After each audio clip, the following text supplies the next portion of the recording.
jelas beda bang Aceh dengan Papua. Long trip dah di Papua. Terpegah beda mana. Untuk mencok kemerdeka Papua senjata hana seberapa punya senjata le bangsa Aceh bang.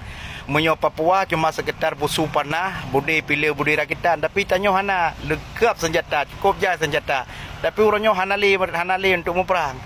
Ini beda pendirian. Bahkan awak Papuanyo sapu pekat awaknya. Ibarat urang Papuanyo lagi Saboh ya, ban Saboh provinsi awaknya rambut kerting sapu pekat. Perjuangan awaknya mio golong merdeka hai piu. Hana putek sogo.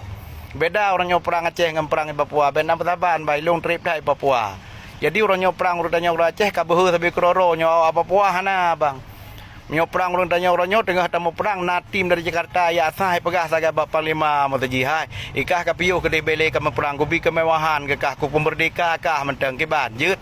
Nyalam tong tanggu. Sebab jeno ati masyarakat tanyo ati pejuang hana datang. Na pejuang ke perut na pejuang ke bangsa beda. Jeno ni kalian gejolak di Papua nya hai piu hoanya. Ben pikiran saban.